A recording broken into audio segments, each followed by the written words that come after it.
en venir maintenant à vos fonctions de médiateur. Mais avant que vous me parliez de votre métier de médiateur, on va écouter une médiatrice qui fait un métier, vous allez me dire après si c'est un petit peu le même que le vôtre. On va se rendre dans la périphérie de Grenoble avec Christophe Augier de News FM.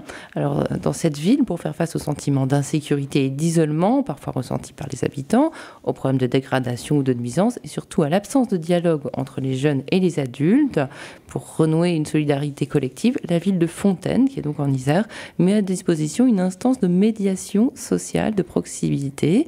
Et la nuit, Élodie, que je vous propose d'écouter tout de suite, est médiatrice sociale. Elle nous parle de son expérience de terrain dans le quartier de Fontaine. Enfin, travailler dans la rue le soir, c'est atypique. Donc, moi, j'aime pas du tout les horaires de bureau. Donc, ça me convenait bien. Après, j'ai découvert ce que c'était vraiment, quoi, la vie la nuit. Ce qu'on croise la nuit, c'est pas les habitants, c'est les jeunes. Et voilà. Et donc, on est en plein cœur des quartiers. On vit avec eux ce qui se passe. On est des fois impuissants. Des fois, on sait qu'une parole sur un groupe de 10 affectera qu'un seul, et ça dans 5 ans. Donc, voilà, c'est plein d'incertitudes, c'est rempli de choses, quoi. Mais alors justement, ce contact avec les jeunes, on est quand même dans une période où les jeunes sont quand même assez remontés, parce qu'ils ont une mauvaise image, ils le savent.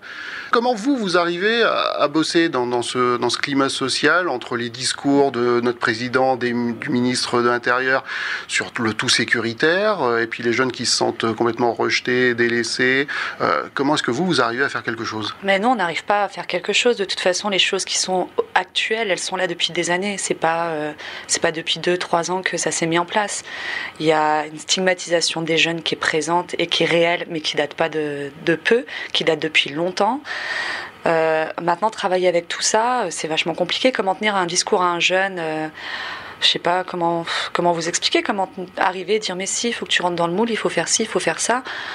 Alors que la réalité, elle est pas là, quoi. La réalité, elle est, faut nettoyer, voilà, les jeunes, ils foutent rien. C'est des dealers, c'est des machins, c'est des bidules, c'est tout ce qu'on veut, mais c'est pas des jeunes. C'est bon, on n'a plus d'enfants en France, on a que des délinquants. C'est le discours qu'on entend, quoi. Donc forcément, dites à quelqu'un, t'es un délinquant, t'es un délinquant, t'es un délinquant. Au bout d'un moment, il y croit, quoi, et il agit selon ce qu'il entend. C'est tout. Et alors, est-ce que vous avez l'impression de faire quelque chose, de servir à quelque chose ? Moi, oui, je sers à quelque chose, parce que moi, je vais dans les quartiers, moi, j'y suis, moi, je suis avec eux, je les écoute. Maintenant, le soir, moi, je vois pas grand monde dans les rues. Je vois pas grand monde qui vient voir ce que sont nos prochains citoyens. C'est eux, les enfants, aujourd'hui, qui font la France. Et je vois pas trop ce qu'on fait pour eux, quoi, aujourd'hui, à part leur dire que c'est des nazes, quoi. Donc ouais, je sers à quelque chose, je suis là pour les écouter, je suis là aussi pour prendre leur colère, tant pis pour moi, mais voilà, je la prends et je suis là aussi pour tenir un discours qui est peut-être gnangnan pour eux, mais ils l'entendent tous les jours, au bout d'un moment ça rentre, quoi. Voilà, au bout d'un moment, ça rentre, elle termine sur une note d'espoir. Mais j'ai trouvé intéressant de passer ce reportage, parce que bon, ce métier de la médiation, vous vous sentez proche, vous, en tant que médiateur de Radio France, Jérôme Bouvier ? Écoutez, en l'écoutant, je me disais qu'est-ce que nous avons de commun. Elle a, je pense, une grande différence, c'est qu'elle est visiblement dans la patte humaine tous les soirs, elle est dans le contact humain, elle est dans le dialogue. Le médiateur de Radio France est quand même plutôt dans un dialogue numérique, puisque je suis censé être un peu le porte-parole des quelques 13 millions d'auditeurs qui écoutent chaque jour une radio de Radio France, on voit bien qu'on peut pas être dans le même rapport. Donc, parfois, vous prenez leur colère quand même aussi. Alors, en revanche, il y a 2 points. Il y a la notion d'écoute qui me paraît commune, c'est-à-dire que c'est effectivement au moins permettre aux citoyens de dire non, ce que vous avez à dire n'est pas classé verticalement, il y a quelqu'un à l'autre bout qui l'écoute, qui le lit, qui le diffuse, qui le fait remonter, qui le fait valoir. Ça, je crois que c'est la première vertu. Et puis aussi peut-être, et parfois ça me fout le blues, mais cette vertu de...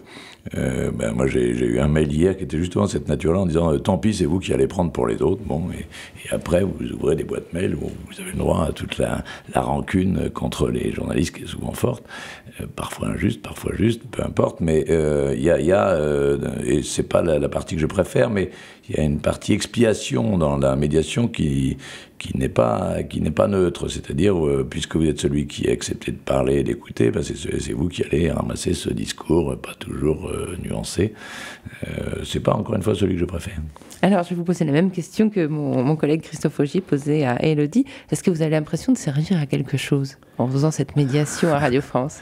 C'est une question pas facile. J'ai beaucoup hésité, pour tout vous dire, quand Jean Lucas m'a proposé de revenir à Radio France, parce que je l'avais quitté depuis 5 ans pour faire ce métier-là. J'ai pas hésité parce que j'avais très peur du métier alibi. Vous savez qu'on donne un peu comme un bâton de maréchal à un journaliste honorable, certes, mais vieillissant, et on se dit, tiens, avant la fin de la carrière, on pourrait lui donner ça, parce qu'il y a une partie dans la fonction dont on ne parle pas ici, mais qui est une partie importante qui m'intéresse beaucoup, qui est la responsabilité du débat sur l'éthique dans une équipe professionnelle. Il y a plus de 700 journalistes à Radio France, et donc je suis très gourmand de l'animation de ce débat sur l'éthique et la pratique professionnelle. Mais pour ce qui est de la relation auditeur, j'avais un peu peur d'être justement la Libye. Qu'est-ce que ça veut dire d'être tout seul? Là où ça m'intéresse, c'est que ça rejoint une autre conviction qu'on développe autour des assises, c'est que je pense que les médias de demain n'existeront pas s'ils réinventent pas un nouveau modèle avec leurs auditeurs, avec leurs téléspectateurs, avec leur public. Et donc on a créé un site qui s'appelle Espace Public, qui en est qu'à son bégaiement, mais qui démarre, qui est le site des auditeurs de Radio France, avec cette idée, vous pouvez là vous adresser aux médiateurs, mais c'est pas la partie la plus importante, pour moi, c'est qu'est-ce que vous avez à nous dire, ou voir qu'est-ce qu'on peut produire ensemble. Alors on a démarré avec une chose extrêmement consensuelle, on a proposé aux auditeurs de FIP de nous dire leur rapport à cette radio à l'occasion des 40 ans de FIP, c'est en ce moment. On a eu plus de 1000 textes qui sont absolument fantastiques parce qu'ils sont dans l'émotion et que cette radio génère des liens incroyables. Donc ça, c'est un démarrage très consensuel, mais je voudrais démarrer cette année par une grande enquête qu'on va faire avec tous les auditeurs de Radio France qui le veulent bien, pour qu'ils nous témoignent de leur rapport au travail aujourd'hui. Qu'est-ce que ça veut dire travailler pour eux, arrêter de travailler, commencer à travailler plus, travailler moins, souffrir au travail, etc. Et que de ce matériau accumulé, on fasse des émissions, on fasse un livre, on fasse des débats, on fasse des saisies des candidats à la présidentielle. Donc comment on peut inventer avec les publics de nos médias une coproduction où chacun reste à sa place, c'est-à-dire qu'il y a le témoin d'un côté et il y a le professionnel de l'autre qui fait de ce témoignage matériau.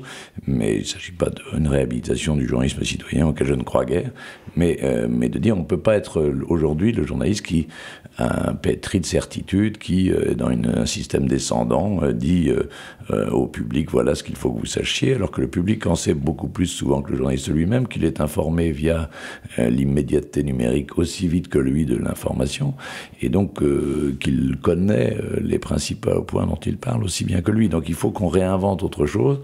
Il y a des expériences comme Rue 89, qui sont pour moi parmi les plus intéressantes depuis 4 ans, explorent ces champs-là. Dire comment on peut accepter de se remettre aussi en cause, d'être critiqué, de dire votre article n'est pas juste si vous n'avez pas dit ça. Voilà, oui, c'est tout ça parfois, sur Mediapart, sur Rue 89, les commentaires sont à lire autant que l'article. Voilà. Et parfois, les commentaires prennent plus de place d'ailleurs que l'article. Alors, je ne veux pas dire par ailleurs que la parole de l'internaute est une parole régalienne, merveilleuse, etc. Il y a aussi beaucoup de bêtises, il y a beaucoup de choses au front bas, il y a beaucoup de choses qui me font plutôt penser aux années 42 voilà, mais je suis persuadé en revanche que c'est là que se situe la capacité que nous avons à explorer les nouveaux rapports entre ceux qui ont fonction de médiateurs, parce que les journalistes sont des médiateurs quand même, dans leur nature même, et avec leur public, parce qu'il faut retravailler, et la révolution numérique rend ça encore plus urgent, il faut retravailler la relation entre public et journalistes.